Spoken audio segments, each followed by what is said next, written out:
All right, everybody, this is today's project. We're back out here on the horse farm area where I cut the horse trails, and we're going to be trying to clean up this little bit of this pond bank and this trail through here. We're going to try to take down some of these trees on this embankment dam here and clean this up. And then this is like a little shooting area, but she wants to push all that back, rake the trees out. Oh, and it's muddy. Rake some of these trees out, put the trees behind it and the dirt in front of it, and make a stop. So we're just going to try to clean all this up and see how it goes. So I got the Mini with me, and I'm going to start just trying to clean up some of this brush and rake the brush out of that, and then try to get the dirt, at least get us a path back there where we can get the trees and stuff back there, and then maybe get to the dirt today. Maybe not, we'll just have to see. But we're going to start taking down some of these trees up here too and see how it goes.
All right, guys, I've got this embankment here, kind of rough graded out, dressed up, raked out what I could. I'm still gonna have to come around to this side. That's really wet in there, but I'm gonna have to move that pile first, and then we'll try to clean that up. But this is priority here, so I should be able to get the machine up here, and we're just gonna try to clear what little trees we can. Some of these trees in here are really big, and you would need a I honestly don't know what the best way to be to take these bigger trees down, like whatever that is. I think that's might be a sweet gum. I really don't know. It's a little, this dam here is very uneven, and it's a, I guess you could probably get maybe like a 160 or something like that on it, but it would be tight working that close to the tree there. And then I don't know how, I mean, you'd have to like push it over into the pond. I don't know, you guys tell me in the comments what you guys think. I honestly think maybe somebody actually does tree work, because you could get a bucket truck in here and then just extend the bucket over and just dismantle these trees, and then at that point all you'd have to do is you just dig the stumps out if you wanted to, or maybe grind them down, or just leave them. But I think that would be the best thing, is once you got this middle part cleared out, because these are all really small, these bigger ones, just get somebody with a bucket truck that does tree work, and they could just dismantle them pretty easily, and then just lower everything down to the ground so it's not out there in the pond. But I don't know, so I'm gonna try to get up here and we'll clean up and clear out what we can and see what we can do. It's really uneven up here, really uneven. So all right, guys, a little bit of change of plans. I thought we were gonna have to come up here and dig these trees out, but she just wants to cut them down as low as possible and then grind the stumps, which works well. I think a lot, it's gonna make this a lot quicker than me having to dig all this out. So we can just cut them. Most of them are pretty small. We should just be able to push them. That one might have to be felled, and that one too, but she's gonna help me out, and the homeowner out here, she wants to help to make this go quick. That's what we're gonna do. Wish I had my chaps. I didn't know I'd be running my chainsaw today, but can't be helped. Just do the best we can. I got the 550 over here. Also got the pole saw if we need it. So it's what Cotton Top 3 refers to as a Screaming Demon 550 XP. So I think maybe some of the smaller stuff I might use the pole saw, just because it's a little safer. So let's get at it.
wanted to show you all this real quick. One of the interesting things I come across in my job every now and then, but you can see where this bark has been scraped off of here up to almost chest high, all the way down to the bottom. And somewhat fairly recently, this is a rub from, looks like a pretty large buck here. You can see down here these scratches is probably where, when he dipped his head down, where his brow tines were eating into the bottom of the, scraping the bottom of the tree here when he was rubbing, because as he came up, his brow tines were pointed up, and they didn't catch the tree here. But down here at the bottom, when he dipped his head down, that's where they ate into the tree right there. That's pretty cool. He ate this tree. He got this one here too, but he went all the way around it, all the way around this tree, and scored it up good. That's probably a nice sized buck if I had to guess. Man, I'd like to come across him sitting in a tree stand one day, but I work too much. All right, just thought I'd show you guys this. That was really cool. He's probably a behemoth to do that right there, if I had to guess. Either that or he worked on this tree for a while. He was over here. That's so cool. Anyway, let's get back to cutting these trees down. He's probably gonna be mad I'm cutting his tree down, but he'll get over it. He ain't got, like, he ain't got plenty more around here to work on. Back at it.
All right, guys, there it is for today.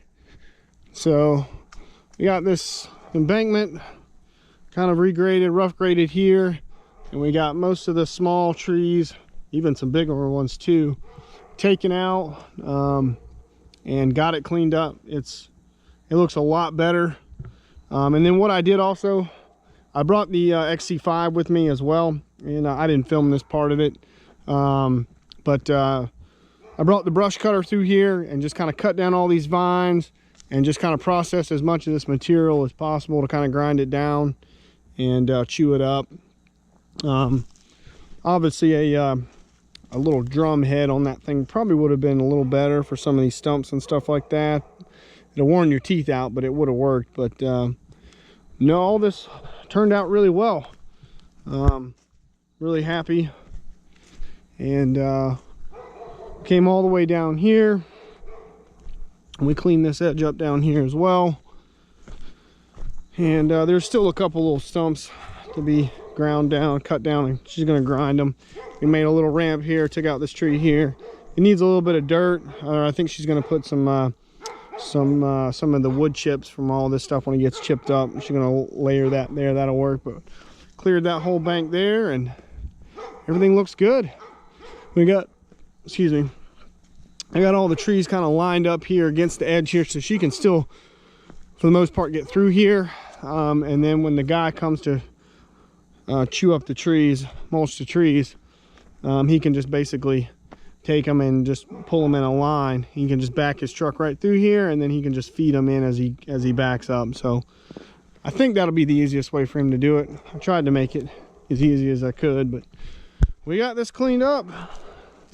Took a while. It was a lot of trees, and then last thing we did too, I didn't film this either real quick, but it didn't take me but a minute, but she wanted a path through there, so I kind of knocked down that dirt hill and made a path through there. It was really muddy and mucky. The machine's a mess, but no worries. So now she's got a way to get through here. This just needs to dry, but all of this packed down really well. And yeah, again, really liking the Kubota, really liking this U55. Again, just don't like that thumb. I'm probably not going to call AMI to build me a thumb. I'm not trying to spend that much money in it, but someone did suggest, and I thought about this too, maybe just welding on a piece here to widen it out and then adding 2 more tines on each side. That might be the way to go. That might be the way to go. So I'll keep you guys updated on that. I'm still just kicking around some options. It's nothing like gotta have tomorrow with that, but definitely would be nice. So let's go pull this thing around and get it loaded up. I really want to go see the horses. I'll ask her, see if she'll let me go see the horses. Let's go find out. That's Peaches. Peaches?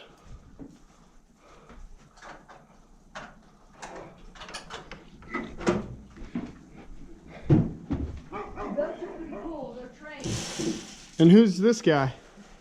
That's my papa over there. That's dragging over there, the black one. Yeah? He's almost 30 years old. Wow. He's old. He's an old man. He might be 30. Wow. That's why he looks a little on the skinny side. I have to give him weight builder. I'm not starving him. Hey, buddy. But it's because of his age. Gotcha. When they get older, they can't keep weight on. Hey. That's Shadow there. Shadow. This barn here was all milled by lumber from that hurricane, the Matthew. Oh, really? Yeah, all this lumber came from that. That's so cool. Built it, and we had a metal building, just like a run lean, and then we changed it. Gotcha. Hey, they want to eat. They don't want to. They don't want to talk to me.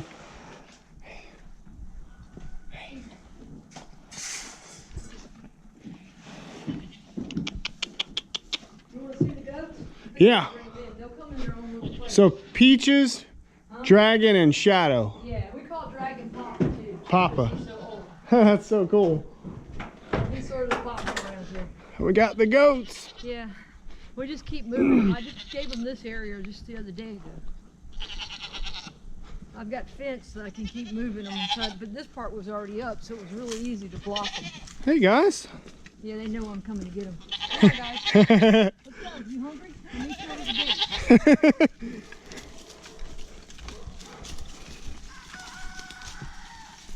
gate.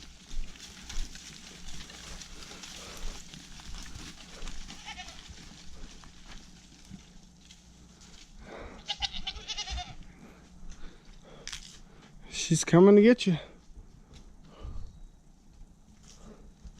Hey guys. Hey guys.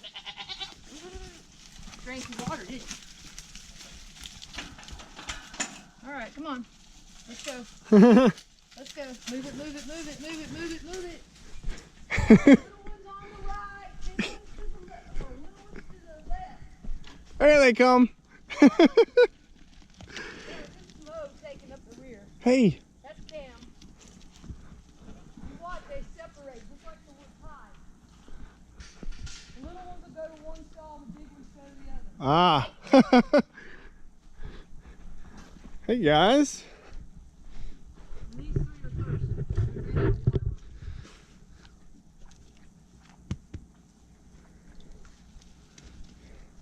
Hey, hey. That's what that goat's name is. Hey, hey. That one there is Mo, and that's Nibbles. Come on, guys. You seem like just like a bunch of kids. Yeah, they are. That's why they call them kids. Yeah. No, hey, hey, wrong stall. Come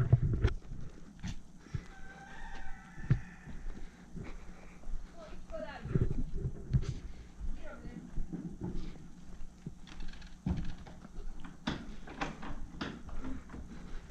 And so they chilling there at night? Yeah, it's That's safer cool. that way. Yeah. You got coyotes around here and stuff? Coyotes, and there's deer, but I don't think deer hurts goats. No, they probably would. The coyotes, though, would get after them. Yeah. Y'all have a good night. I'll see y'all later.